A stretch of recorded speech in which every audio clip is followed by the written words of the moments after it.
pass, and I will go back and fill in the blanks for anyone that needs it, okay? But these are crucial, okay? You have to understand, let me tell you how powerful what we saw last night was. And I've talked this over with Jeff, I talked over with Roy last night. Now, I want you to understand the power of this room, okay? There's several companies all around that are starting, okay? And what they'll do is try to go get retreads, people that have been in the business before. They'll go pay a little bit of money to fly them somewhere, or they'll go give them all kinds of enticements. And what they have is what I call fool's gold. They don't really have leaders. Everybody in this room sacrificed to be here. Every one of you paid money to get here. Every one of you drove from a long ways. I would take this room of people over anybody else. Woo! I mean, I believe it. And want to be here, and this is our home. And I love that. I mean, that to me is the true believers. It lets me know the core that we can go build with it.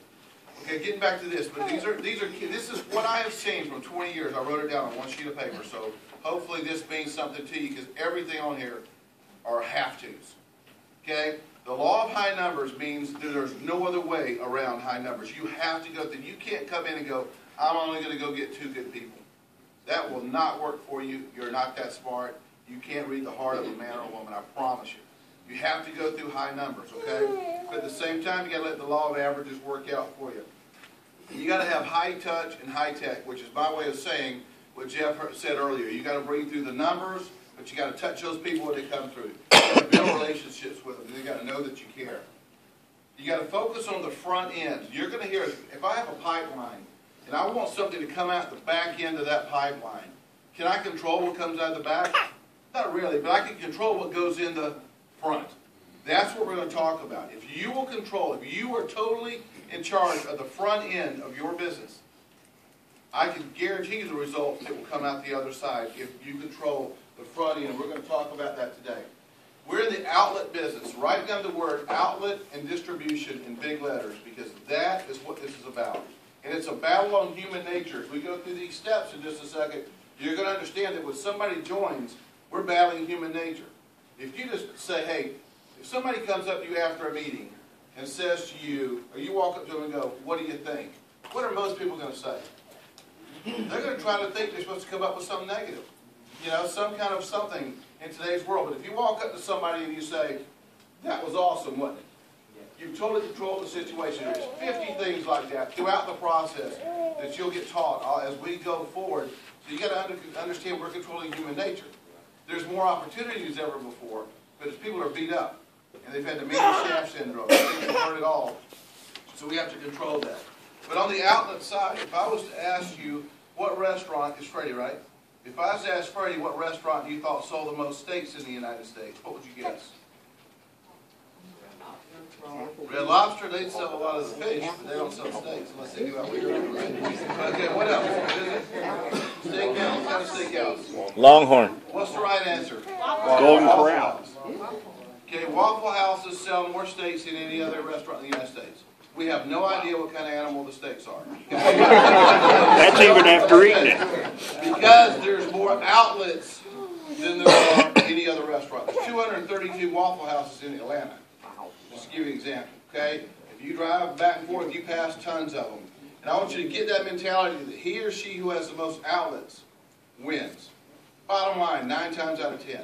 So your job when you leave here is to go build your outlet machine. You go open your Coke machines. You go open your Waffle Houses. That's what it's all about, okay? And we got to do it the right way. We also want you to save money. This is a big deal here. As you go make money, you save money. If you can't learn from the sins of the past, you know, some of you are like, I'd love to make money to blow it because I've never had any, right? Don't go through it, okay? Skip that step, okay? But as you come through here, there is no fake it to make it. You ain't going to go drive a car and make other people think you have something that you don't. You just go look them in the eye and you go build it right, okay? That's just a few things I want to get in your head as we go. Now let's go through and walk through this, okay? Whenever someone looks at us, if you look at your business, there should be 6 steps, okay? The first step in every business is going through and prospecting. You've got to constantly be prospecting. Last night when we walked across to Jeffrey's, I went through and I recruited 4 people in a row through a prospecting process. Just went through talking to them. 2 people in the lobby this morning. Just do simple prospecting. I am constantly prospecting. I am always prospecting. It will never end. Your prospecting can be on the internet, it can be one-on-one, it can be everything in between, it can be Craigslist. It does not matter. What's the best kind of activity? Any activity, right? Should you be recruiting or selling? Yes. Yes. The answer is yes. Both. Always both. It doesn't matter. Selling leads to recruiting, recruiting leads to selling. Always be in constant motion. The second thing is contacting your people, the approach. And then the follow-up. The follow-up is crucial. We control human nature with this simple system. Now you can rest assured that this will be followed up with a more in detail booklet as you'll get as it applies to this on what to do to flesh out these steps. But I will tell you right now, if you'll go run these simple steps, rapid repetition leads to an inevitable explosion. I've heard that from my dad for 20 years, and it's true.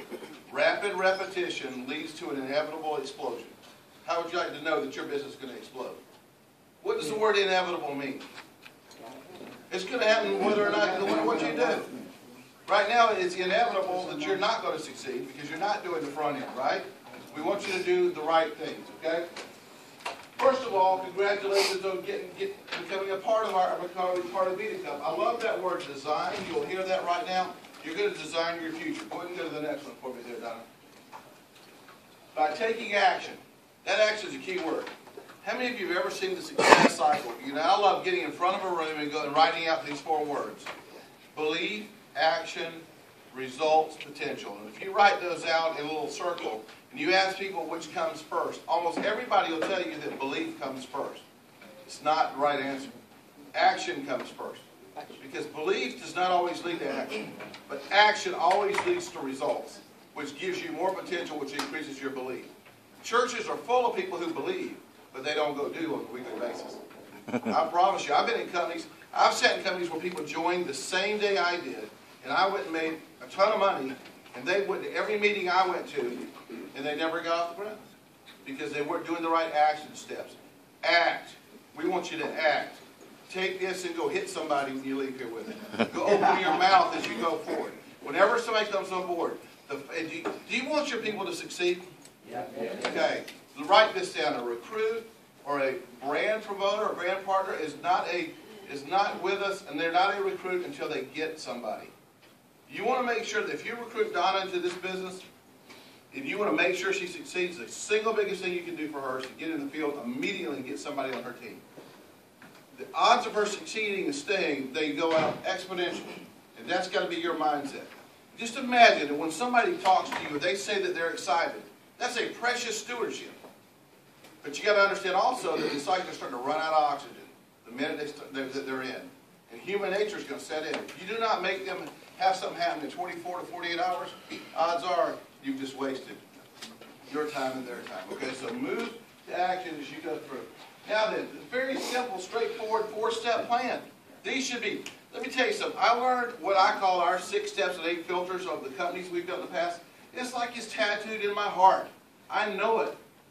And by the way, I never was a product expert. To this day, in any industry I've ever been in, I never was a product expert. If you want to know who out-earns who, the builders out-earn everybody else. And you need to know the product as well, but understand these. If you'll learn these 4 steps, first thing is you got to be a product of the product. Somebody comes on board, they got to place their order first. You got to get them in the system, save them from themselves, get them set an example. There are 3 ways you get started: good, better, or best. I like that. We want you to get started fast, but we want you to get started right at the same time. Do you want a fast start or a slow one? I look somebody in the eye whenever I go through a startup process and ask them, do you want strong leadership or weak leadership? They want strong leadership. Well, that means, okay, you're going to do what I say. And you're going to do what the system says. It isn't me, it's the system. Blame it on the system. You know, we got some good people here from Wisconsin, right? Green Bay Packers. They have what they call the power sweep. They ran one play. They handed the ball off, and the guy ran around the end on the right, or he ran around the end on the left. And they told everybody what was coming. They said, we're going to run this play so good, see if you can stop. And in this business, this is our power sweep. This is our play. Very straightforward, very simple. Second, establish your ownership. Guess what, guys? Don't apologize for it. People get in this business and you're always like, ownership. You don't want to say ownership out loud because that's a bad word.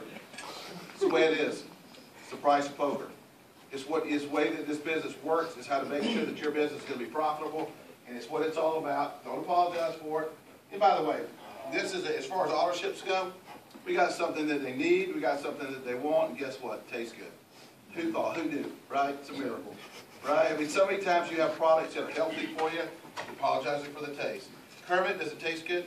I love it. Kermit's a straightforward dude. I promise you. He'll tell you what he thinks. Yesterday, he tasted that coffee. He loved it. And I knew he would, and that's exciting to see. Establish your auto ship. It automatically, by the way, it puts them in the system, and also it qualifies them to be in our business. The next is set a strategy session. This is crucial. You set it and you hit it. You got to get this done. And I'll tell you something. If you can combine what Dave's doing with a strong human nature piece of this, you're going to win. Because this is the piece that a lot of people won't do. This is where you make sure as a leader that you're getting this strategy session done. And this is going to take you discipline in doing it. And I will also tell you, in my opinion, this is where everything breaks down. In my experience, that's where things break down. Okay, so set that strategy session. Get with them within the next 24 to 48 hours. These aren't numbers that are made up. The reason these numbers are on there is because your chances of success drop through the floor. And let me tell you something. These are simple. We can outsmart ourselves. People can get up and have a contest on who says this the cutest way. It's simple. You go see lots of people, you follow up with them fast, you get them in the system. Okay? But you got to do those things. Very simple plan. The next one is pointing toward the next set of events. People only change after a significant emotional experience. Remember that. They only change after a significant emotional experience. That's what's happening here. We came here as a group. We're going to leave here as a team. Okay? Because we all got to know each other. Some a little better than others that you wanted to know, right? If you saw some of them running around last night. But we have fun. We get to know each other. But you got to point to the next big event. When is the next big event, by the way? Monday night.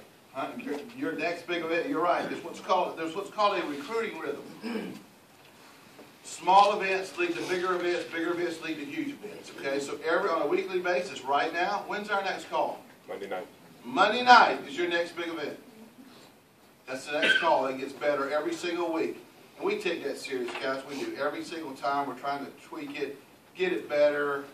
We do the plan, do review. We talk about who does what, who can do it a little better, all those kind of things, okay?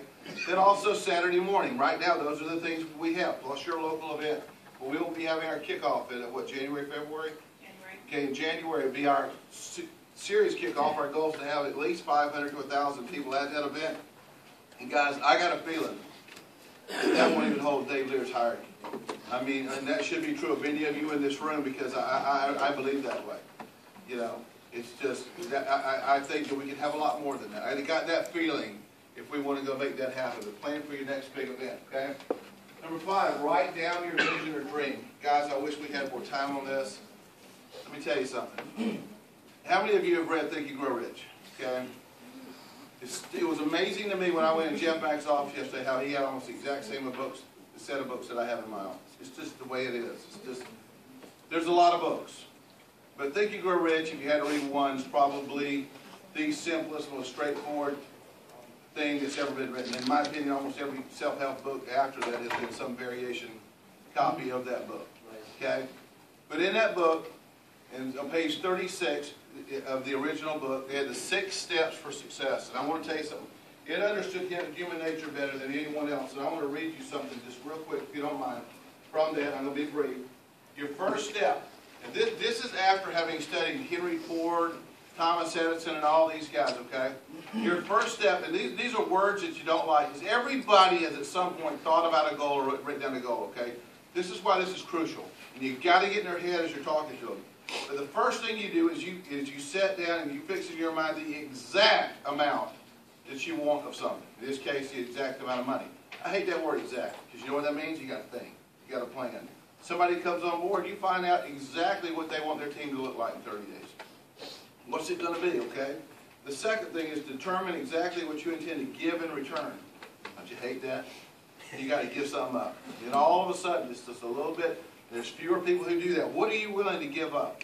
Find that out, okay? The third thing, establish a definite date when you possess the money you desire. I love that, definite, exact. All the words that we as human nature, we don't like those words. Fourth, create a definite plan for carrying out your desire, and begin when you're nice and ready. Is that what it says?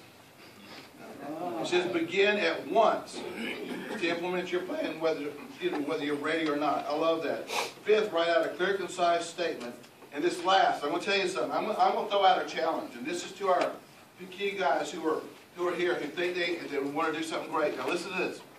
The sixth step on there. Who knows what the sixth step was? Anyone?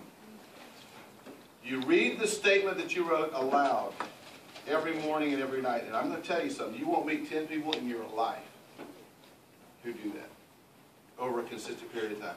I've only ever met 2. And both of them became legendary leaders where they were. It gives you a power to focus that no one else will ever have. And I'm telling you, if you just write down those goals, and you write a little statement to yourself, I dare you, what if it is that simple? What if it is that simple that if you read it out loud every morning and every night that it will change your life? Prove me wrong. Let me know how it works for you the next 90 days. Okay? That will change your life forever. Right